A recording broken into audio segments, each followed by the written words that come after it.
Hello everyone, welcome to my YouTube channel Eco Junction by YRG. So now I'm going to start the 18th lecture of National Income and Related Aggregates, and we have completed 17 topics in our past 17 video. हमने अभी तक 17 topics अपनी पुरानी 17 videos में cover कर ली हैं, जिसमें से स्टार्टिंग के 10 lecture they were of circular flow of income and with the 11th lecture we have started with basic concepts of national income. Okay, एक प्लेलिस्ट रेडी है. सर्कुलर फ्लो ऑफ इनकम के complete videos की 10 videos की playlist ready है. ठीक है, तो जब भी आप उसको पढ़ रहे हैं तो पूरा कंप्लीटली पढ़िए ताकि आप पूरे चैप्टर को अच्छे से समझ पाएं, ताकि इस यूनिट में जो हम आगे पढ़ने वाले हैं सब चीज आपको बहुत अच्छे से क्लियर हो. Okay, so today we are going to study about domestic income and domestic product. Domestic income या फिर डोमेस्टिक प्रोडक्ट. ठीक है, डोमेस्टिक इनकम और डोमेस्टिक प्रोडक्ट का मतलब सेम होता है. ठीक है, यहां पे जो भी डोमेस्टिक प्रोडक्ट है या डोमेस्टिक प्रोडक्शन है वो एक्चुअल में हमको मनी वैल्यू ऑफ आउटपुट ही बता रही है, और जो मनी वैल्यू ऑफ आउटपुट है वो हमारे इनकम का ही इंडिकेटर होता है. तो आपके सामने जब भी डोमेस्टिक इनकम आए या फिर डोमेस्टिक प्रोडक्ट की बात हो तो they are what perfectly correlated terms, उनका मतलब सेम है. ठीक है, तो देखिए ये एक ऐसा टॉपिक है, इस वीडियो के बाद हम नेशनल इनकम की बात करेंगे, नेशनल प्रोडक्ट की बात करेंगे, जिनमें बच्चों को बहुत ज्यादा डाउट रहते हैं, बहुत कंफ्यूजन रहते हैं, क्योंकि जितने भी कॉन्सेप्ट्स हम अभी पढ़ते जा रहे हैं ये सिर्फ हमारी नेशनल इनकम या न्यूमेरिकल से जुड़े हुए नहीं है, इनके खुद के रीजन बेस्ड क्वेश्चंस भी आते हैं. ठीक है, जो कि मैं अपनी वीडियोस के साथ कवर भी कराऊंगा. लेकिन ये एक ऐसा कॉन्सेप्ट है जिसमें थोड़ा बहुत कंफ्यूजन हमेशा रहता है. ठीक है, तो देखिए अगर इसको 100% आपको क्लियर करना है तो सबसे पहला काम आपको करना पड़ेगा कि आप जाके वो वीडियो देखिए जिसमें हमने डोमेस्टिक टेरिटरी के बारे में बात की थी.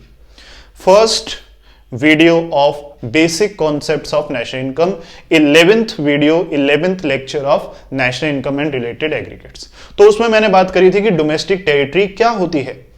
ठीक है, डोमेस्टिक टेरिटरी क्या होती है, डोमेस्टिक टेरिटरी में किनको इंक्लूड किया जाता है, किनको इंक्लूड नहीं किया जाता. तो ये टॉपिक पढ़ने से पहले आपका वो टॉपिक बिल्कुल क्लियर होना चाहिए, फिर आपका ये टॉपिक भी बहुत अच्छे से क्लियर हो जाएगा. तो मैं आपसे रिक्वेस्ट करूंगा कि अगर आपने वो नहीं देखी या फिर आपने कुछ दिन पहले देखी थी तो आप एक बार इस वीडियो को देखने से पहले उसको देख लीजिए, इससे आपको सब चीज क्रिस्टल क्लियर हो जाएगी. ठीक है, so now let us start. Domestic income या डोमेस्टिक प्रोडक्ट होता क्या. तो अगर मैं इसको बड़े ही सिंपल सेंस में बताना चाहूं, ठीक है, आपको सिंपल सेंस में समझाओ, so it is the income of the domestic territory. Income of domestic territory, हमारी डोमेस्टिक टेरिटरी की जो भी इनकम है वो हमारा डोमेस्टिक प्रोडक्ट या हमारी डोमेस्टिक इनकम कहलाती है.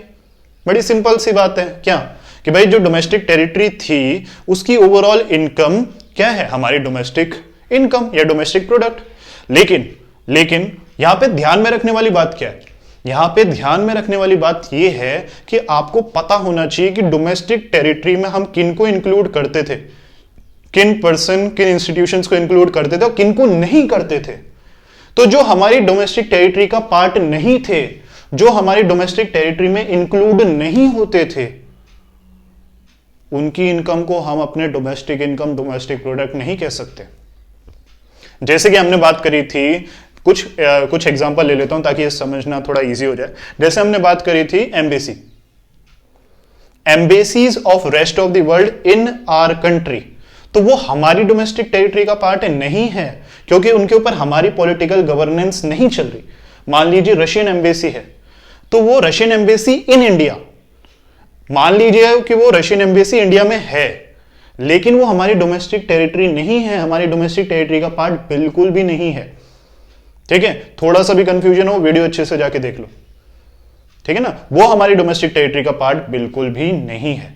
तो अगर रशियन एम्बेसी में काम करके कोई भी कुछ कमा रहा है इंडिया में, तो वो हमारी डोमेस्टिक इनकम है ही नहीं. समझ रहे बात को, क्योंकि रशियन एम्बेसी इन इंडिया हमारी डोमेस्टिक टेरिटरी का पार्ट नहीं है. और डोमेस्टिक इनकम में क्या आता है, सिर्फ income of the domestic territory.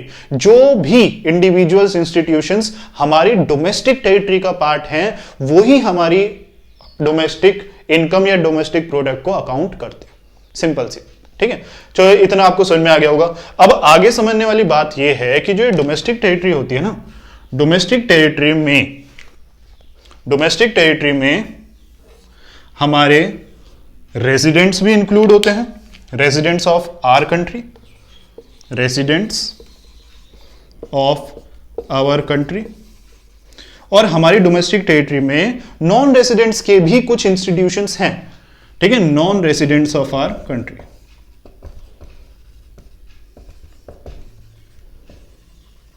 ठीक है, देखिए एक चीज हमेशा याद रखना कि डोमेस्टिक इनकम या डोमेस्टिक प्रोडक्ट एक टेरिटोरियल कॉन्सेप्ट है।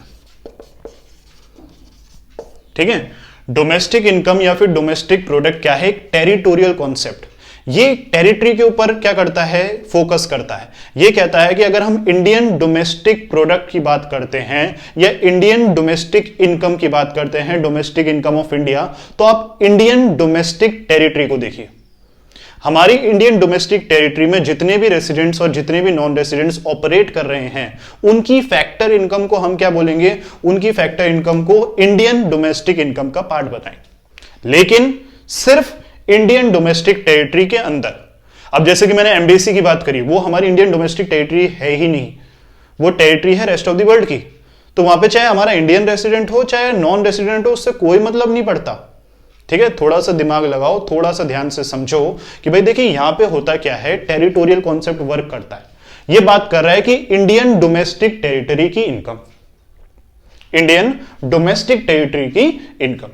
अब जो इंडिविजुअल जो इंस्टीट्यूशन हमारी टेरिटरी में है ही नहीं, तो वो बिल्कुल इस कॉन्सेप्ट से अलग हो गए, उनका यहां पे कोई भी लेना देना नहीं है।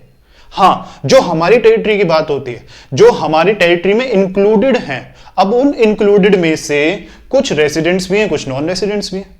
रेसिडेंट जैसे कि मान लीजिए इंडियन कंपनी, सिंपल सी बात है, Indian company, Indian bank, Indian firm, ये सब क्या है? रेसिडेंट्स हैं इंडिया के। तो ये अगर हमारे इंडिया की डोमेस्टिक टेरिटरी के अंदर रह के कुछ फैक्टर इनकम अर्न कर रहे हैं, तो वो क्या कहलाएगा? इंडियन डोमेस्टिक प्रोडक्ट का पार्ट। दूसरी तरफ इंडियन डोमेस्टिक टेरिटरी में जैसे कि मान लीजिए इंडियन बैंक की बात करूं, ऐसे अमेरिकन बैंक भी तो है।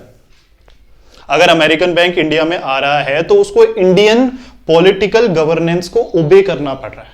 ऑब्वियसली भाई, जो हमारा मॉनेटरी सिस्टम है, जो हमारा फिस्कल सिस्टम है, इसको ओबे करके ही तो बैंक चल पाएगा यहां पे, वरना कैसे चल पाएगा? तो उसको हमारी पॉलिटिकल ज्यूरिसडिक्शन को मानना पड़ रहा है। और जब वो हमारी पॉलिटिकल ज्यूरिसडिक्शन को मान रहा है, तो इससे क्या समझ में आ रहा है?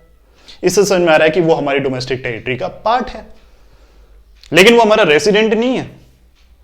क्यों नहीं है रेसिडेंट? क्योंकि वो अमेरिकन बैंक था, उसको ऑपरेट अमेरिका से किया जा रहा है। ठीक है, ऑपरेट अमेरिका से किया जा रहा है, लेकिन वो हमारी पॉलिटिकल गवर्नेंस को ओबे कर रहा है। तो जो भी हमारी पॉलिटिकल गवर्नेंस को ओबे करता है, वो हमारी डोमेस्टिक टेरिटरी का पार्ट होता है। इसलिए बोल रहा हूं कि थोड़ा सा भी डाउट है तो वीडियो अच्छे से देख लो, ठीक है ना। तो अगर एक अमेरिकन बैंक है लेकिन वो इंडिया के अंदर है, ठीक है, इंडिया के अंदर ऑपरेट कर रहा है, उसकी जो भी इनकम है, ठीक है, उससे जुड़े लोगों की जो भी इनकम है, वो इंडियन डोमेस्टिक प्रोडक्ट या इंडिया की डोमेस्टिक इनकम का पार्ट है। सिंपल सी बात, ठीक है। अगर कोई अमेरिकन एमएनसी है या बाहर की एमएनसी है, वो इंडिया के अंदर ऑपरेट कर रही है, तो वो इंडिया की गवर्नमेंट, इंडिया के लीगल सिस्टम्स को ओबे कर रही है, इंडिया की जो भी पॉलिटिकल मशीनरी है उसको ओबे कर रही है, तभी हमारी इकोनॉमी में ऑपरेट कर पा रही है। तो वो इंडियन डोमेस्टिक टेरिटरी का पार्ट है, लेकिन वो यहां का रेसिडेंट नहीं है, रेसिडेंट बाहर का ही है। समझ रहे हो? जैसे कि बड़े बड़े रिटेल ग्रुप आए हुए हैं, वॉलमार्ट, ठीक है, वॉलमार्ट है, और भी कई सारे रिटेल से कितने सारे हैं, ठीक है, कितने सारे हैं, ठीक है, उनको ऑपरेट किया जा रहा है उनकी होम कंट्री से, लेकिन वो ऑपरेट कर यहां रहे हैं और यहां की पॉलिटिकल सिस्टम के साथ अपने आप को कोरिलेट करके ऑपरेट कर रहे हैं, वरना नहीं कर पाएंगे। तो अगर ऐसा कुछ चल रहा है तो वो हमारे क्या है? हमारी कंट्री की डोमेस्टिक टेरिटरी का पार्ट है, लेकिन रेसिडेंट नहीं। तो उनकी भी इनकम किस में आएगी? हमारे डोमेस्टिक प्रोडक्ट। तो इस बात को बहुत अच्छे से समझिए, दिमाग में बैठाइए। वीडियो को चाहे तो एक बार स्टार्टिंग से दोबारा देख लो, कुछ नहीं जाता, एक बार वीडियो को स्टार्टिंग से दोबारा देख लो, लेकिन इस कॉन्सेप्ट को कर लो क्लियर, क्योंकि आगे चल के आपसे पूछा जाएगा कि भाई नेशनल इनकम निकालो और डोमेस्टिक इनकम भी निकालो। अगर आप थोड़ा सा भी कंफ्यूज हो गए, एक भी चीज गलत कर दी, तो प्रॉब्लम हो जाएगा। इसके अलावा कुछ रीजन बेस्ड क्वेश्चंस आते हैं कि whether it will be a part of domestic income of India और नॉट। तो वहां पे भी इस तरह के रीजन बेस्ड क्वेश्चंस के आंसर देने में भी आपको ये कॉन्सेप्ट क्या होगा? बड़ा ही इंपॉर्टेंट लगेगा, इंपॉर्टेंट है, बहुत ज्यादा इंपॉर्टेंट है। ठीक है, तो अगर आपको ये अच्छे से समझ में आ गया हो तो मैं अभी इसी वीडियो में कुछ एग्जाम्पल्स लेता हूं, कुछ रीजन बेस्ड क्वेश्चंस लेता हूं और देखते हैं कि whether they are part of domestic income और नॉट। चलिए तो इन 3 एग्जाम्पल्स को देखते हैं और समझते हैं कि ये इंडियन डोमेस्टिक इनकम में इंक्लूड होंगे कि नहीं। क्वेश्चन कह रहा है which of the following will be a part of domestic income of India. तो देखिए जब भी इस तरह का क्वेश्चन आया तो सबसे पहले दिमाग में डालो डोमेस्टिक इनकम ऑफ इंडिया। ठीक है, इंडिया की डोमेस्टिक इनकम की बात कर रहे हैं, इंडिया की डोमेस्टिक इनकम।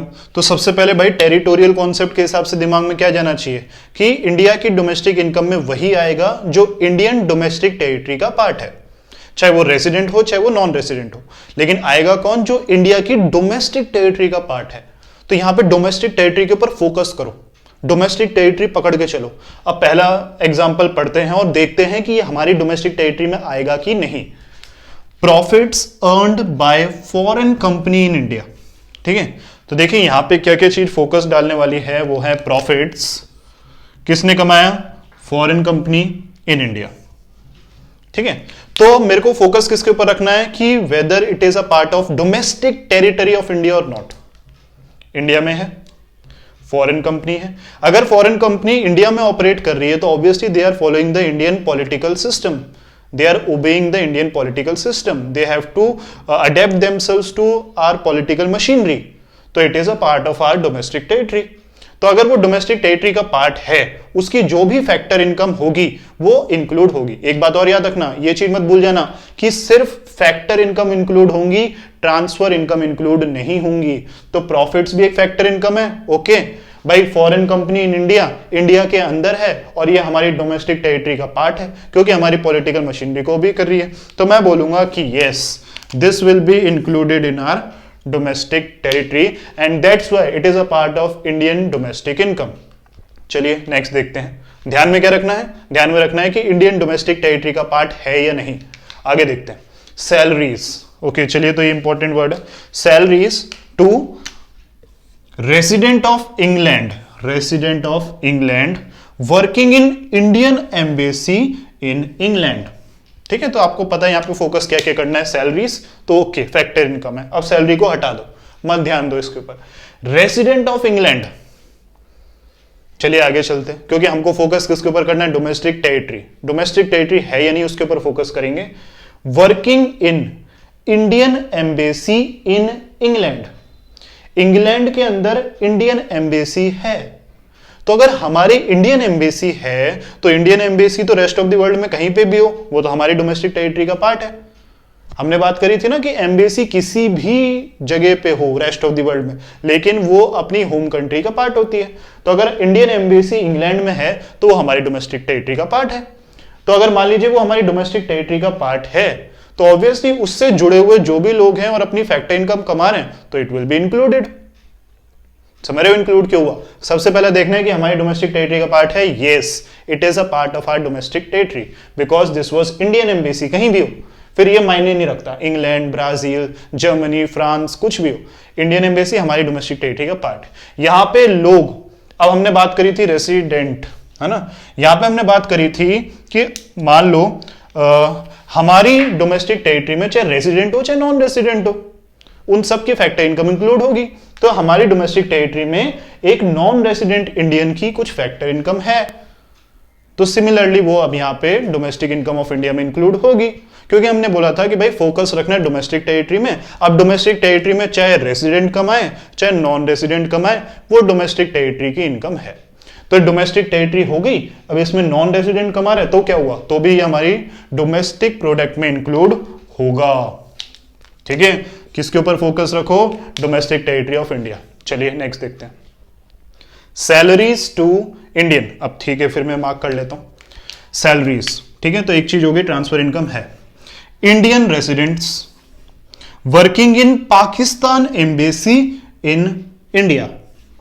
तो फोकस किसके ऊपर रखना है, डोमेस्टिक टेरिटरी। सबसे पहले देखो पाकिस्तान एम्बेसी क्या हमारी डोमेस्टिक टेरिटरी का पार्ट है? अब अगर पाकिस्तान की एम्बेसी है, चाहे वो इंडिया में हो चाहे अमेरिका में हो कहीं पे भी हो, अगर वो पाकिस्तान की एम्बेसी है तो वो पाकिस्तान की डोमेस्टिक टेरिटरी का पार्ट है। अब वो मेरी डोमेस्टिक टेरिटरी का पार्ट है ही नहीं तो मैं क्यों इंक्लूड करूंगा, मैं इंक्लूड नहीं करूंगा। मेरे को ज्यादा सोचना ही नहीं है कौन सा रेसिडेंट, कौन रेसिडेंट नहीं, कहाँ नहीं। भाई पाकिस्तान एम्बेसी आ गई तो किसी भी जगह हो, वो पाकिस्तान की डोमेस्टिक टेरिटरी का पार्ट है, हमारी डोमेस्टिक टेरिटरी का पार्ट नहीं है। ठीक है ना। तो क्योंकि हमारी डोमेस्टिक टेरिटरी का पार्ट नहीं है तो ये हमारी डोमेस्टिक इनकम में इंक्लूड बिल्कुल भी नहीं होगा। तो मैं बोलूंगा no, it will not be included in our domestic income. तो आई होप आपको थोड़ा बहुत समझ में आया हो। ठीक है, 2 एग्जाम्पल मैं आपको बता रहा हूं, इनके आंसर आपको कमेंट में मेरे को बताने, सॉरी 2 क्वेश्चंस मैं आपके सामने पुटअप कर रहा हूं, आपको इनके एग्जाम्पल्स में वो कमेंट के जरिए बताने। सबसे पहले अच्छे से सुनना, रेंट, ठीक है, received by an Indian resident from his property in Singapore. ठीक है, लिख लो इसको कहीं पे, rent received by an Indian resident from his property in Singapore. तो ये पहला एग्जांपल है। दूसरा क्वेश्चन, एग्जांपल नहीं, दूसरा क्वेश्चन मेरा ये है कि rent received by an Indian resident from Japanese embassy in India. Rent received by an Indian resident from Japanese embassy in India. तो ये 2 क्वेश्चन आप अच्छे से सुनिए, वीडियो को रिवाइंड करके एक बार दोबारा अच्छे से देख लीजिए और इनके आंसर्स आप मेरे को कमेंट सेक्शन में कमेंट करके बताइए। Okay, and then we will discuss. तो आई होप आपको डोमेस्टिक इनकम का कॉन्सेप्ट क्लियर होगा, डोमेस्टिक इनकम में क्या आता है, किस तरीके से फोकस करना होता है, मैंने इस वीडियो में पूरा क्लियर किया है ना। आप इसको वीडियो को स्टार्टिंग से दोबारा देखेंगे तो और अच्छे से आपके टॉपिक क्लियर होंगे। And I have told you कि इसके साथ पैरेलली किसको देखना है, डोमेस्टिक टेरिटरी वाली वीडियो को देखना है, ताकि आपका ये टॉपिक हो जाएगा क्रिस्टल क्लियर। ओके, सो आपको अगर समझ में आ रहा है तो प्लीज चैनल को सब्सक्राइब करो, आगे और बच्चों के साथ वीडियोस को शेयर करो, मेरे साथ रेगुलर बने रहो। रेगुलर बने रहोगे तो तुम्हारे टॉपिक्स भी क्लियर होंगे, तुम्हारे क्वेश्चंस के तुमको आंसर भी मिलेंगे, डाउट्स भी सॉल्व होंगे। और जो बच्चे मेरे साथ शुरुआत से अंत तक रेगुलर रहेंगे, मैंने बोल रखा है मैं उनको अपने नोट्स और क्वेश्चन बैंक भी दूंगा। तो अब और क्या चाहिए, इससे ज्यादा और क्या होगा। सो थोड़ा सा तो इनिशिएटिव लीजिए अपनी तरफ से और थोड़ा बच्चों को और आगे एनकरेज करिए, ताकि ज्यादा से ज्यादा बच्चे घर बैठे पढ़ पाएं, इकोनॉमिक्स में 100% मार्क्स ला पाए। Okay, so thank you everyone.